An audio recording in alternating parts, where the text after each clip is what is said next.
Assalamualaikum warahmatullahi wabarakatuh. Kembali berjumpa dengan saya Asmuna Arif. Dan saya Agi Beta, senang sekali menjumpai Anda. Apalagi nih Mas Hersu, listnya yang akan kita bahas pada hari ini. Kita mesti bacaan dulu beberapa list berita yang akan kita ajak ke para viewer kita untuk membaca fenomena di balik berita itu apa gitu ya. Karena itu kan jadi tagline dari Off the Record ini, membaca berita di balik berita. Jadi kalau di channel-channel lain Anda mungkin hanya mendapat suguhan berita atau mendapatkan analisis beritanya, pada Off the Record Anda akan mendapat konteksnya gitu ya. Biasanya apa yang di balik berita itu. Nah, kita mulai list berita-beritanya. Ada berita-berita yang sangat menarik, saya kira, soal Mahkamah Konstitusi memutuskan adik Pak Jokowi itu harus mundur sebagai Ketua Mahkamah Konstitusi ya, bukan sebagai hakimnya tapi sebagai Ketua Mahkamah Konstitusi. Itu berita yang cukup menarik, saya kira akan jadi perhatian publik. Kemudian ada masih berkaitan dengan Pak Jokowi ini, ada Ketua HIPMI ya, Himpunan Pengusaha Muda Indonesia, Aming, yang dia juga ini ke bendahara PBNU. Nah, kalau udah tahu bendahara kan pasti tahu dong. Fungsinya apa? Ini katanya sudah ditetapkan jadi tersangka oleh KPK, tapi yang uniknya ini, walaupun imigrasi mengaku sudah mendapat surat perintah cekal, tapi tertutup ya kelihatannya. KPK ini ketuanya ditanya tidak terlalu tegas jawabnya, begitu bicaranya belum jelas. Nah, tapi yang jelas ini kalau yang ingat kemarin waktu ulang tahun HIPMI ke-50, ulang tahun Mas itu yang teriak lanjutkan. Nah, gitu di depan Pak Jokowi ini 3 periode.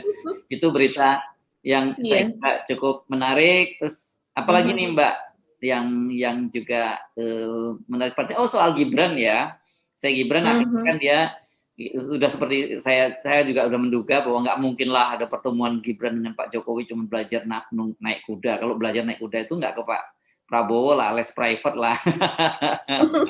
Ya, ternyata dia bertemu Pak Prabowo itu dalam rangka untuk maju ke Pilkada DKI Jakarta atau Jawa Tengah gitu ya, dan dia juga bertemu dengan Ibu Mega dan Mbak Puan. Sebenarnya kalau saya nggak kaget karena sudah sejak awal kita tahu kok itu berkaitan dengan kenapa Pilkada waktu dia mau jadi wali kota dipaksakan di tengah pandemi tetap ada Pilkada, tapi setelah terpilih jadi wali kota Solo, Pilkada 2022 di tengah pandemi juga nggak diadakan dengan alasan pandemi kan gitu. Makanya ini jadi ketahuan ini, rupanya 2024 ada yang mau maju jadi gubernur nih kan gitu. Itu juga menarik, dan saya kira minyak goreng ini tetap menjadi fokus perhatian kita ya Mbak ya. Karena saya baca berita, saya agak kaget nih, Pak Zulkifli Hasan ini apakah wartawan yang salah ngutip atau membuat judulnya clickbait, atau memang Pak Zulkifli Hasan yang ngomong bahwa tidak ada mafia minyak goreng, itu hanya persoalan distribusi gitu.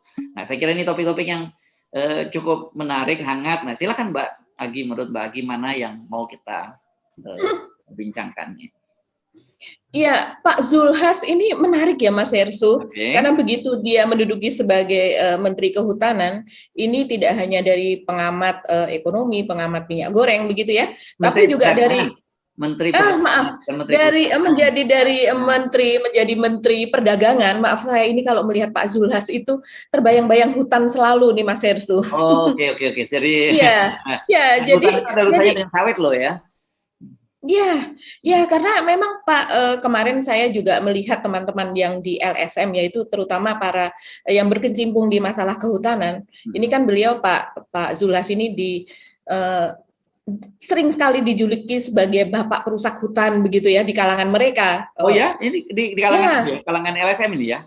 Ya, di kalangan LSM ya. Saya sendiri juga terkejut gitu. Tapi kalau saya melihat datanya, Mas Hersu, memang ini data dari Greenomix Indonesia ya, data infografis ini, dan kemudian juga dimuatlah di beberapa media, tidak hanya saat ini, bahkan pada saat yang lalu ketika ada polemik soal berapa sih jumlah hutan yang dilepas kepada para pengusaha di masa Pak Jokowi dan berapa di masa Pak SBY, itu sempat ini data-data ini mencuat begitu, dan sekarang ini keluar lagi, yaitu ketika di masa Pak Zulhas ini ketika dia menjabat tahun 2009 sampai 2014 itu ada sekitar masa Pak SBY dong ya.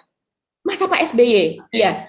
Jadi masa Pak SBY ini kan ada dua menteri, yaitu adalah Pak MS Kaban yang dia melepas sekitar 600.000 hektar dari kawasan hutan kepada untuk menjadi hutan produktif, yaitu menjadi kebanyakan adalah sebagai lahan kelapa sawit begitu, sebagai lahan perkebunan. Dan kemudian di masa selanjutnya berikutnya tahun 2009 sampai 2014 itu masanya Pak Zulkifli Hasan sebagai Menteri Kehutanan, itu dia melepas sekitar 1,64 juta hektar lahan hutan menjadi perkebunan, yang antara lain paling banyak adalah untuk sebagai lahan kelapa sawit begitu. Nah, ini dilepasnya ini kepada para oligarki itu tadi, kepada para pengusaha-pengusaha kelapa sawit, Mas Hersu. Dan kemudian di masa Ibu Siti Nurbaya itu adalah hanya sekitar 216.000 hektar, yaitu ketika dia menjabat dari sejak tahun 2014 dan kemudian di periode kedua Pak Jokowi ini dia diangkat kembali ya. Nah, itu jumlahnya sekian gitu. Jadi memang paling besar ini adalah di masa Pak Zulhas begitu. Dan ini makanya ketika Pak Zulhas itu mengatakan seperti Mas Hersu tadi mengatakan bahwa dia mengatakan tidak ada mafia minyak goreng, ya ini saya jadi bertanya-tanya, karena bahkan dia dalam penyebutannya kepada wartawan dia juga mengatakan ya ini tidak ada, karena ini hanya sekedar ketika ada harga tinggi di pasaran dunia maka teman-teman yang memiliki CPO besar ini kemudian menjualnya ke sana. Dia menyebutnya teman-teman loh Mas Hersu. Ini oligarki ini adalah teman-temannya begitu ya. Begitu detailnya sih Mbak lagi sampai ya. Diksi yang dia pakai demikian begitu. Jadi ya seperti kata Mas Hersu, jadi yang ditangkap oleh Kejaksaan Agung, oleh Jaksa Agung itu siapa? Kalau bukan mafia begitu. Tapi kalau kita melihat sampai 1 juta lebih, bahkan 1,64 juta hektar yang dilepas di masa hanya 5 tahun Pak Zulkifli Hasan, ini memang sungguh-sungguh luar biasa begitu. Wajar ini kalau dia menganggap mereka itu para oligarki itu yang menguasai adalah sebagai teman-temannya. Nah sekarang saya jadi bertanya-tanya, dipilihnya Pak Zulkifli Hasan ini oleh Pak Jokowi, ini maksudnya apa ya Mas Hersu ya? Toh Pak Jokowi juga pasti tahu posisi dari Pak Zulkifli Hasan ini sebagai Menteri Perdagangan yang utama saat ini adalah untuk mengurusi masalah minyak goreng yang masih saat ini juga masih diproses di Kejaksaan Agung. Begitu kan, walaupun ada tidak akan memproses oligarki yang lain atau perusahaan yang lain, tapi kan ini nuansanya adalah secara keseluruhan adalah soal minyak goreng yang dimiliki oleh para oligarki dan sekarang dikembalikan dari subsidi ke DMO kembali, kebijakan lama begitu. Apakah dia bisa menekan teman-temannya sendiri begitu kan? Kalau sebelumnya kita bilang Pak Luhut ada teman mereka, sekarang ditambah lagi dengan Pak Zulkifli Hasan. Dan kenyataannya sekarang kita lihat pada data yang keluar hari ini, yaitu adalah data yang ini saya kutip dari Pusat Informasi Harga Pangan Strategis atau PIHPS, yaitu harga rata-rata nasional minyak goreng hari ini pada Senin naik untuk semua jenis. Ini jadi akhirnya media menulis gitu. Jadi untuk apa ini ada Menteri Perdagangan baru ya yang diharapkan untuk menekan harga itu bisa mengantisipasi atau memperbaiki distribusi. Ternyata harga tetap tinggi. Dikutip pada siang hari ini yaitu 20 hari Senin ya. Hari Senin 20 kemarin siang 20 Juni 2022 yaitu minyak curah melonjak 1.100 menjadi 19.200 per kilogram. Ini tinggi sekali loh Mas Hersu. Itu kalau per liternya jadi berapa Mbak? Itu kalau harga per liternya mungkin sekitar 17.000 hampir 18.000. Lebih tinggi di atas 14.000 ya? Masih jauh Mas Hersu karena harga tertinggi untuk minyak curah itu kan 14.000 per kilogram atau setara dengan 15.500 per liter. Begitu. Nah, ini jauh di atas.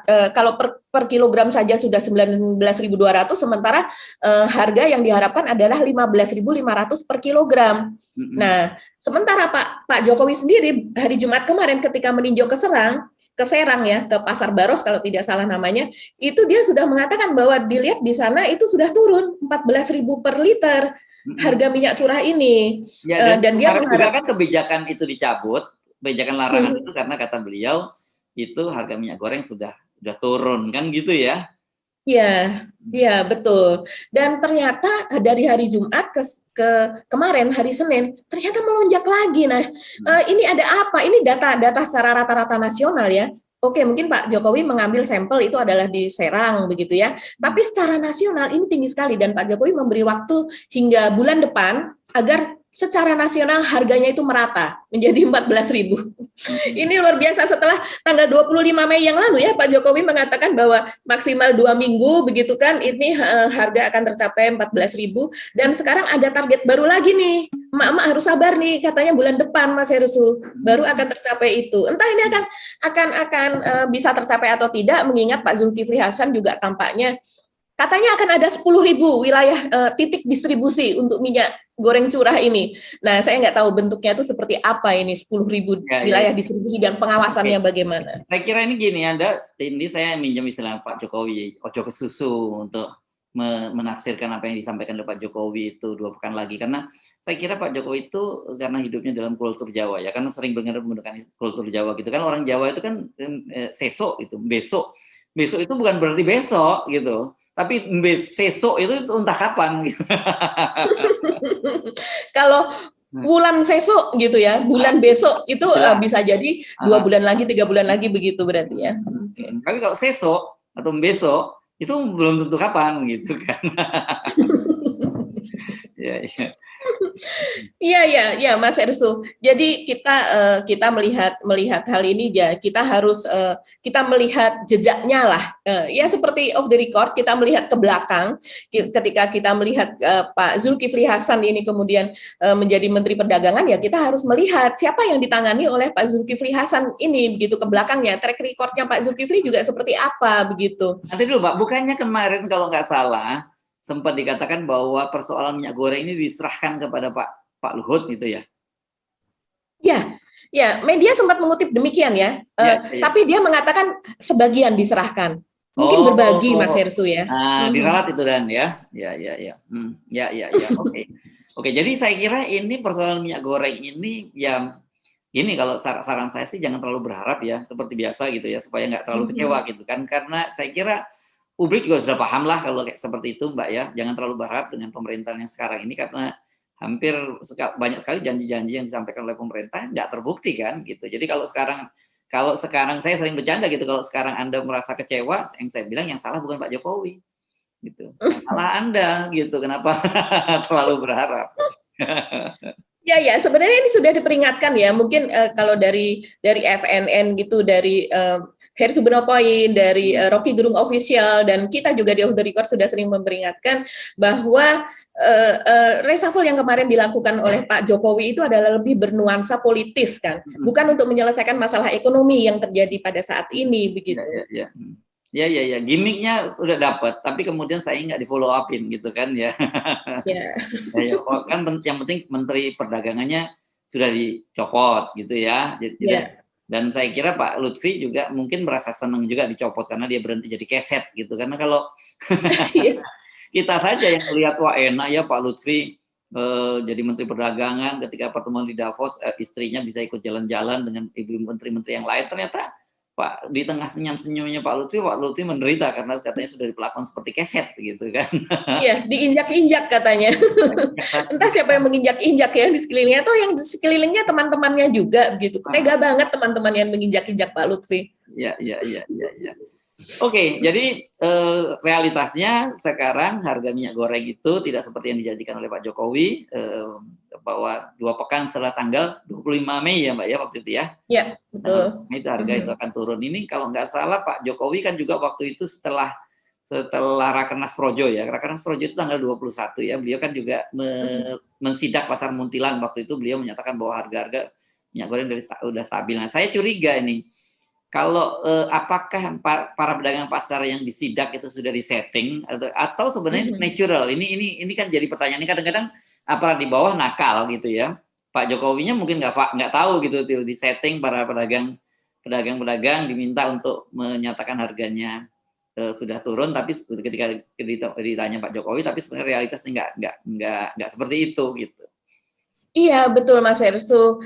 Ini memang patut kita pertanyakan ya, walaupun kita mungkin tidak ada di sana dan kita tidak bisa membuktikannya, tapi kita sebagai wartawan lama, mungkin Mas Herssu pernah bertugas di istana, saya juga pernah bertugas di istana, begitu ya.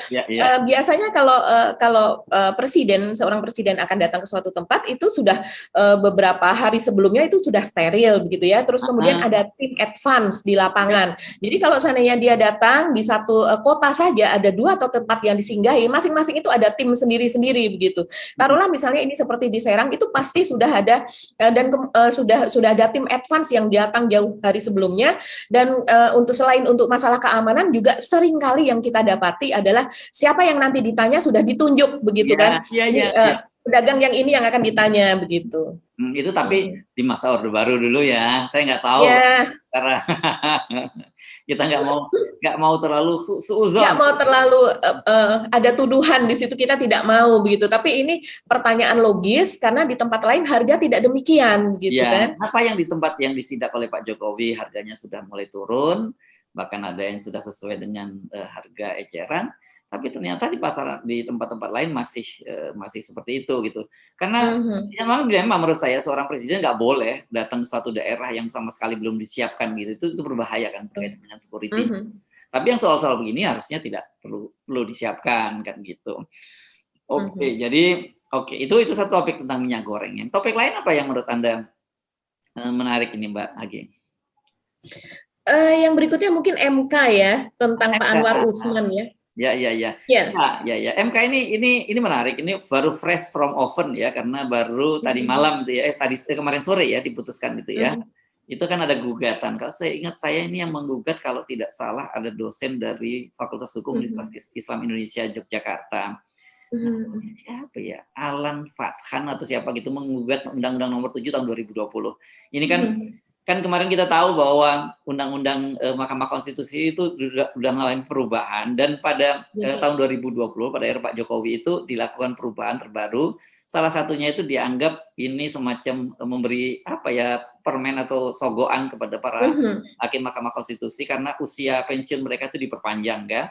Usia pensiun diperpanjang sampai 70 tahun gitu ya. Jadi ya bayangkan kalau mereka dipilih sejak umur 50-an sekian, itu kan sampai 70 berapa tahun masa di situ, dan mereka pasti kan berterima kasih kepada presiden gitu ya, karena sudah memperpanjang masa jabatannya ini yang kemudian dikhawatirkan Mahkamah Konstitusi itu tidak independen karena dia merasa punya utang budi kepada pemerintah gitu. Jadi padahal posisinya Mahkamah Konstitusi itu kan menjaga konstitusi. Jadi yang digugat itu banyak sebenarnya, tapi dalam kasus ini digugat pasal 87 ayat A dan ayat B.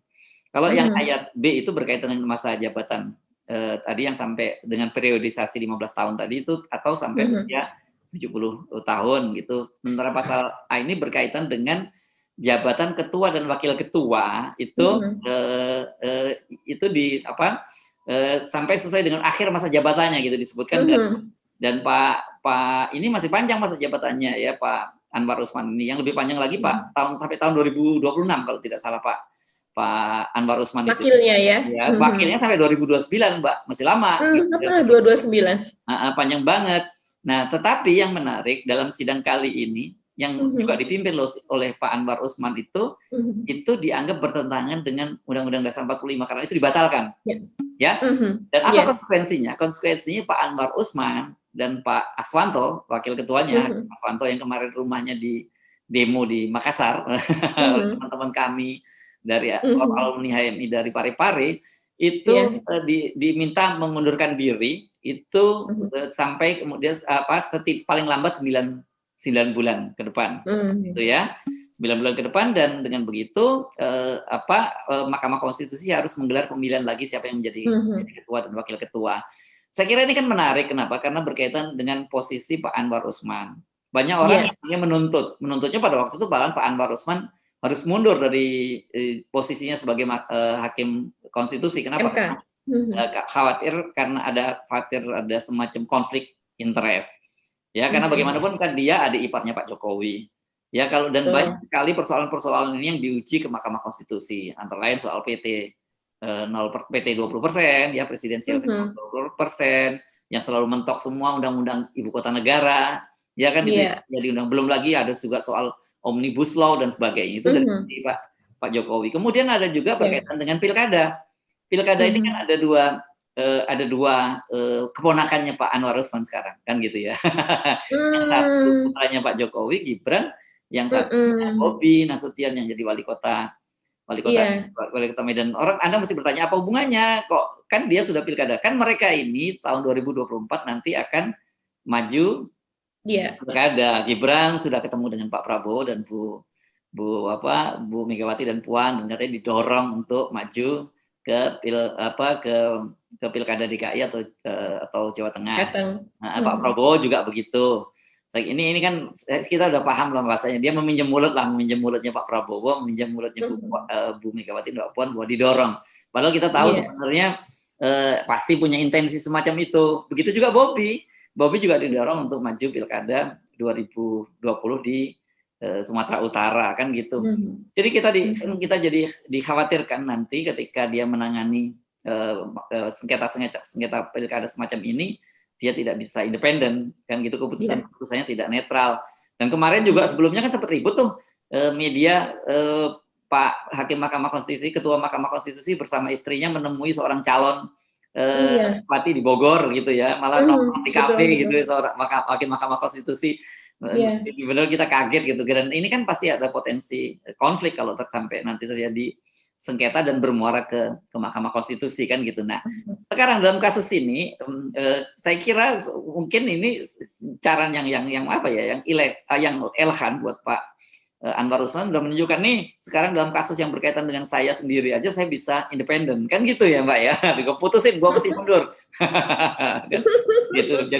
Jadi dan kan sebelumnya kan juga dia dibela oleh ketua Mahkamah Konstitusi yang pertama Pak Jimli Asidiki yang menyatakan nggak perlulah mundur, nanti cukup nonaktif kalau ada kasus-kasus yang berkaitan dengan Pak Jokowi itu dan keluarga Pak Jokowi, kan gitu. Ya nanti kalau dengan ini presiden sekarang ini bahwa dia berkaitan dengan dirinya sendiri saja beliau itu bisa objektif, kan dia nanti bisa menjadi dalih juga gitu bahwa saya diri sendiri aja objektif, apalagi kalau urusan keponakan dan kakak ipar.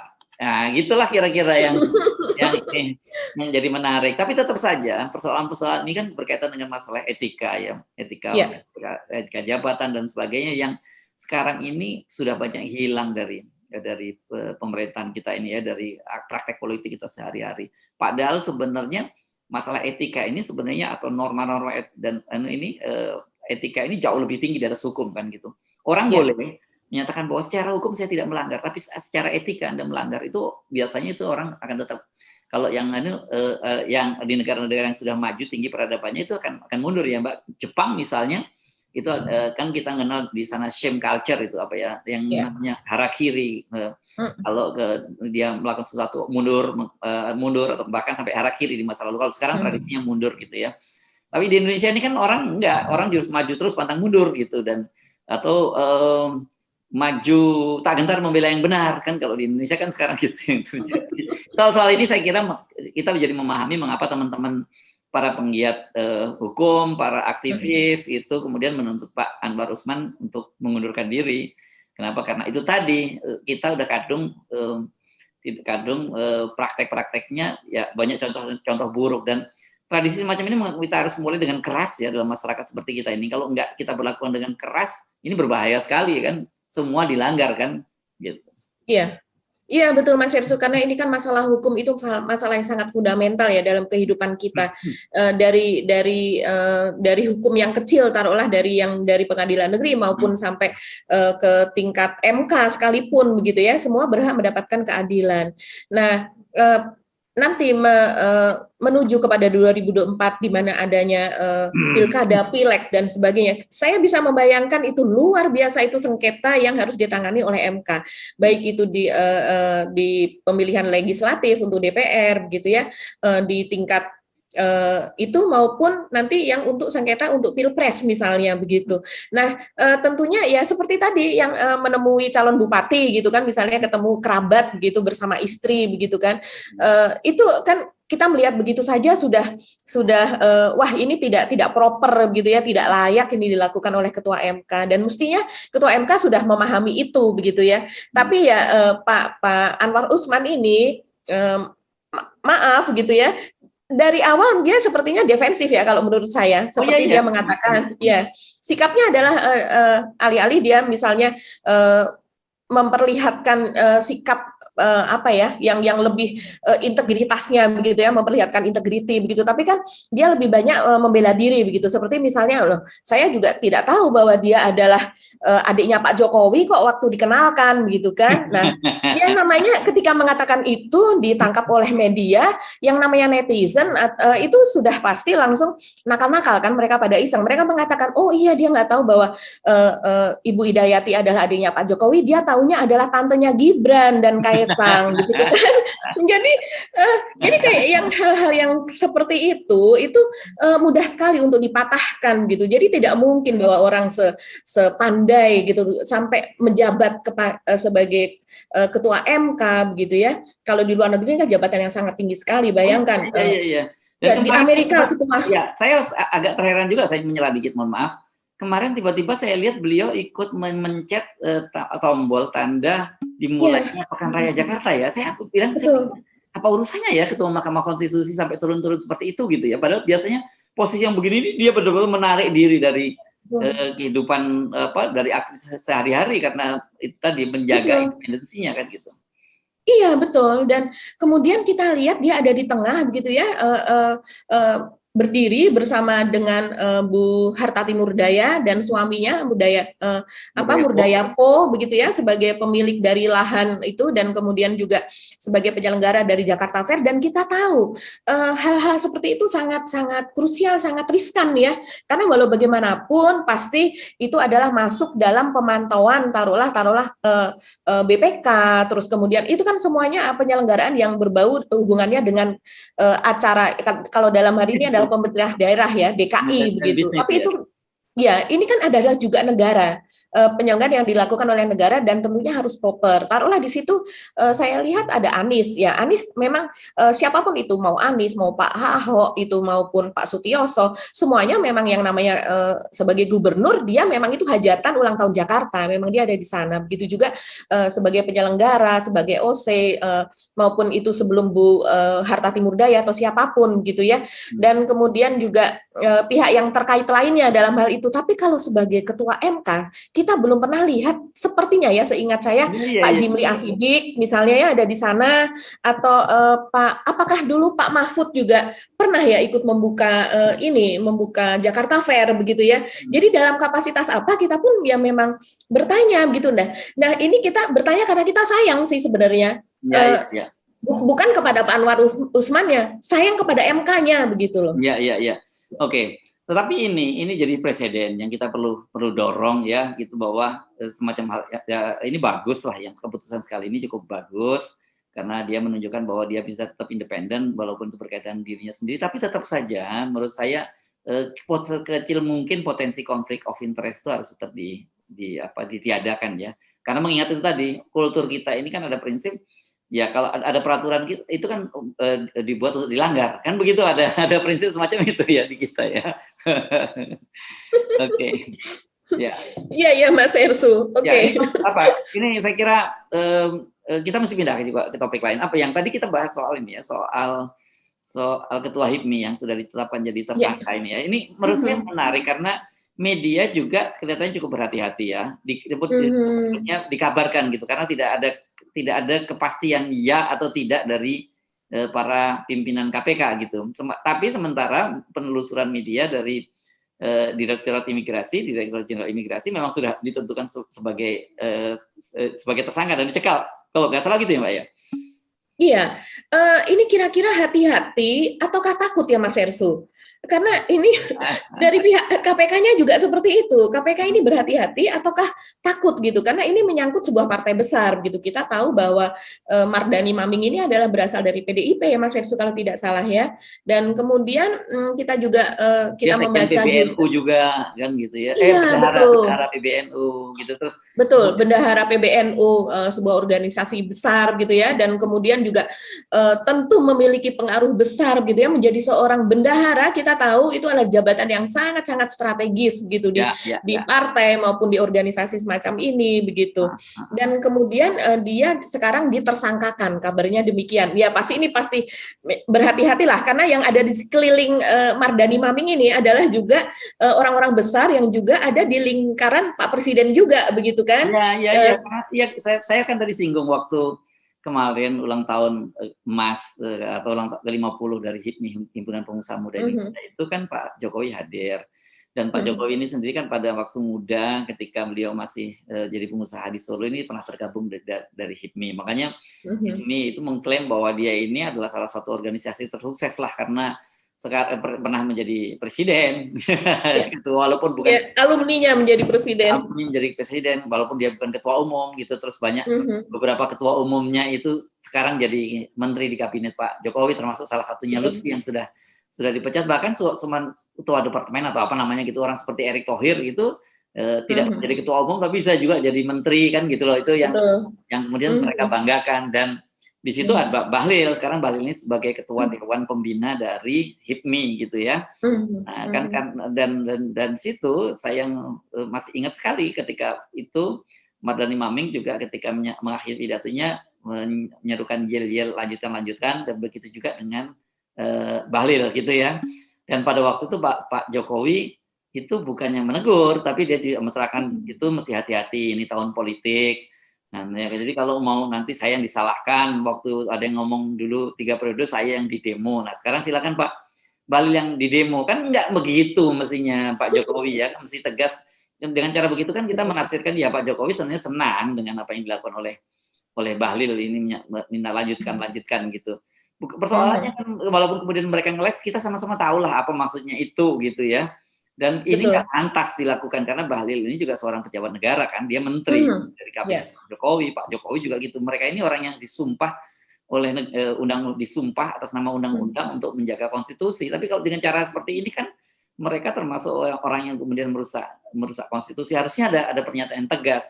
Karena itu kemudian kita menyimpulkan ya, jadi walaupun bolak-balik dipantah atau apa, tetap saja ada intensi dari Pak Jokowi, dari orang-orang sekitar Pak Jokowi untuk terus melanjutkan masa jabatan sampai 3 periode. Artinya apa lanjutkan masa jabatannya kan gitu.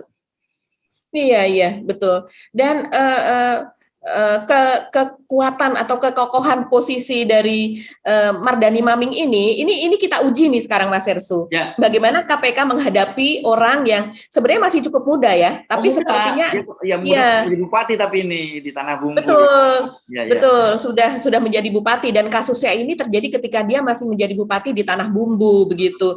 Dan kemudian pekan yang lalu ketika dia diperiksa, kita juga agak terkejut begitu ya, dia menyebut nama Haji Isam gitu, salah seorang pengusaha begitulah. Kita tahu pengusaha batu bara di Kalimantan itu yang pengusaha besar, yang dimana ketika dia meresmikan pabrik di Kalimantan sana, kita ingat tahun yang lalu sekitar bulan Oktober Pak Jokowi juga yang meresmikan datang ke Kalimantan untuk meresmikan pabrik dari Haji Isam tersebut begitu.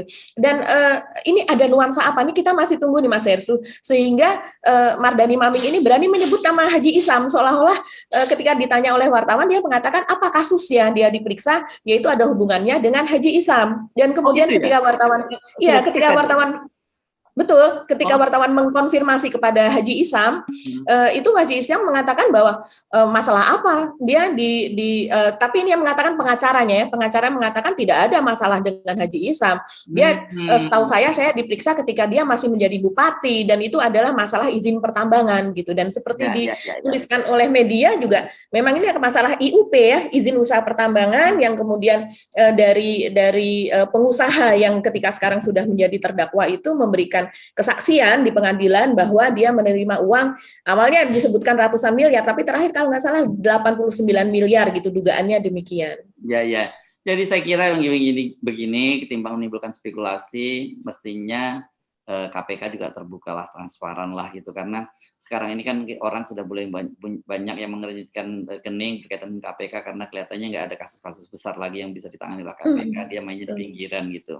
Nah dalam kasus ini kita juga menunggu apakah KPK juga bisa bertindak tegas atau ya seperti banyak kecurigaan orang karena melibatkan orang-orang besar jadi KPK nggak berani terbuka gitu.